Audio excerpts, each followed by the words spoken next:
নমস্কাৰ। আপোনালোক সকলো ভাই বন্ধুলৈ শুভেচ্ছা আৰু ধন্যবাদ জ্ঞাপন কৰিলোঁ। মই আজি আপোনালোকক 3টা শব্দ বিষয়ে ক'ব ওলাইছোঁ। 3টা শক্তিশালী শব্দ। 3 দিন কৰি চাওক, চাব ইয়াৰ চমৎকাৰ। নমস্কাৰ বন্ধুসকল, আপোনালোক সকলোলৈকে ধন্যবাদ আৰু শুভেচ্ছা জ্ঞাপন কৰিলোঁ। আশা কৰোঁ ৰামৰ কৃপাত আপোনালোক সকলোৱে ভালে আছে, ভালে থাকক, স্বাস্থ্যৱান হৈ থাকক। এই মোৰ ফালৰ পৰা আবেদন। আজি মই শ্ৰী ভদ্ৰেশ্বৰ দাসে আপোনালোকৰ লগত এই 3টা শক্তিশালী শব্দৰ বিষয়ে আলোচনা কৰিব বিচাৰোঁ। আপোনালোকে চেনেলটো ছাবস্ক্ৰাইব কৰি দিব, অল বটনটো দবাই দিব। বেছি দেৰি হ'লে আপোনালোকে পাহৰি যায় আৰু অল বটনটো টিপি দিব। বন্ধুসকল, এই 3 শক্তিশালী শব্দ আপোনালোকে ব্যৱহাৰ কৰিবলৈ অভ্যাস কৰক। এই 3টা শব্দ যদি আপুনি সদায় ব্যৱহাৰ কৰে, অভ্যাস কৰে, মানুহে দেখিব এদিন আপুনিও এদিন জীৱনত ভাগ্যশালী ব্যক্তি হৈছে। নিশ্চয় ভগৱানৰ কৃপা আপোনাৰ ওপৰত পৰিব। বন্ধুসকল, এটা কথা কওঁ, ভগৱানে প্ৰত্যেককে, আপোনাক, মোক, সকলোকে, ধনী দুখীয়া সকলো ব্যক্তিকে 24 ঘণ্টা সময় দিছে। কাকো 1 মিনিট বেছি দিয়া নাই। গতিকে সফল ব্যক্তিসকলে আপোনাৰ মোতকৈ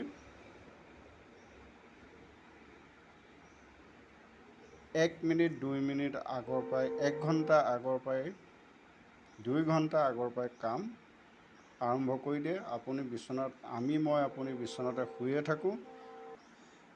সফল ব্যক্তিকো 24 ঘণ্টাই দিছে, অসফল ব্যক্তিকো 24 ঘণ্টাই দিছে। কিন্তু সফল ব্যক্তি হ'ল 100ৰ ভিতৰত 5টা। 5% মানুহেই হ'ল সফল ব্যক্তি। সফল ব্যক্তিসকল যেনে মুকেশ আম্বানী, নৰেন্দ্ৰ মোদী, অমিতাভ বচ্চন, আমিৰ খান ইত্যাদি। এই পৃথিৱীৰ শতকৰা 100 ভাগৰ 5% মানুহে সফল, বাকী মানুহখিনি বিফল। কাৰণ যেতিয়া আমি বিচনাত শুই থাকোঁ, সফল ব্যক্তিসকলে সেই সময়ত কাম কৰি থাকে। গতিকে তেওঁলোক সফল, তেওঁলোকৰ চেষ্টা, তেওঁলোকৰ মাইণ্ড শক্তি, দিমাগ শক্তি ইত্যাদি, তেওঁলোকৰ প্ৰচেষ্টা ইত্যাদিয়ে তেওঁলোকৰ কাম কৰি থাকে। বন্ধুসকল, আপোনালোকক আন এটা উপায় দিব বিচাৰোঁ। আপোনালোকৰ যদি জন্মকুণ্ডলীত বুধ আৰু শুক্ৰ গ্ৰহৰ বিসংগতি আছে, আপুনি সূৰ্য উদয় হোৱাৰ আগতেই বিচনাৰ পৰা শুই উঠক। শনি গ্ৰহ বা শনি দেৱতাৰ কাৰণে আপোনাৰ যদি পৰিশ্ৰান অসুবিধা হৈ আছে, তেন্তে হ'লে আপোনাৰ কামবোৰ নিশ্চয় সফল হ'ব। আপোনাৰ কামবোৰ সফল হোৱাৰ উপায় হৈ যাব। আপুনি যদি মোৰ চেনেলটো প্ৰথম চাইছে, চেনেলটো ছাবস্ক্ৰাইব কৰি দিব আৰু অল বটনটো দবাই দিব। আৰু কমেণ্ট বক্সত আপুনি নিশ্চয় কোনো আপত্তি নথকাকৈ জয় শ্ৰীৰাম লিখি দিব। উপায় হৈছে, আপুনি যেতিয়া শুবলৈ যাব, বিচনাত উঠিব, শোৱাৰ আগতে 3টা কথা আপুনি ক'ব লাগিব। ভগৱানক ক'ব, হে ভগৱান, যদি মই মোৰ কথা ওপৰত যদি কোনোবাই মনোকষ্ট পাইছিল, হে প্ৰভু মোক ক্ষমা কৰি দিব। হে ভগৱান মোক ক্ষমা কৰি দিব। হে ভগৱান মোক ক্ষমা কৰি দিব। এইবুলি আপুনি তিনিবাৰ ভগৱানৰ ওচৰত ক্ষমা প্ৰাৰ্থনা কৰি আপুনি বিচনাত শুই যাওক। শুই উঠাৰ পাছত আপুনি এটা কথা কওক, ইষ্টজনৰ ওচৰত, ভগৱানৰ ওচৰত, আপুনি যি ধৰ্মই নহওক, আপোনাৰ ধৰ্ম অনুযায়ী আপোনাৰ ইষ্ট দেৱতা ভগৱানক আপুনি প্ৰাৰ্থনা কৰি কওক, হে প্ৰভু মোক ক্ষমা কৰক, হে প্ৰভু মোক ক্ষমা কৰক, হে প্ৰভু মোক ক্ষমা কৰক। এনেকৈ তিনিবাৰ আপুনি ভগৱানৰ ওচৰত ক্ষমা প্ৰাৰ্থনা বিচাৰক। ঈশ্বৰে আপোনাক সকলো দোষৰ পৰাই ক্ষমা কৰি দিব। আপোনাৰ জীৱনত উন্নতি পথ মুকলি হ'ব।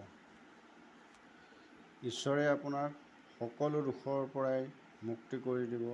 আপোনাৰ কামবোৰ সফল হ'বলৈ আৰম্ভ কৰিব।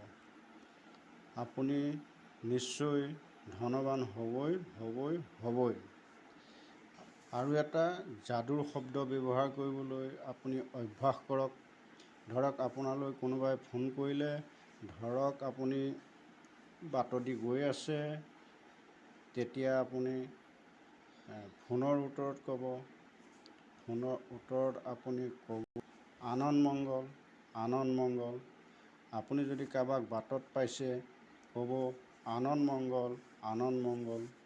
নিশ্চয় আপোনাৰ এই শব্দকেইটা আপুনি ব্যৱহাৰ কৰক। আপোনাৰ মংগল হ'ব, আপোনাৰ উন্নতি হ'ব। আপুনি জীৱনত এখোজ এখোজকৈ আগবাঢ়ি যাব। ইয়াক ইমানকে আপোনালোকৰ আগত মতামত দাঙি ধৰি শ্বেয়াৰ কৰি আজি এই ভিডিঅ'টো সামৰণি মাৰিছোঁ। জয় শ্ৰীৰাম।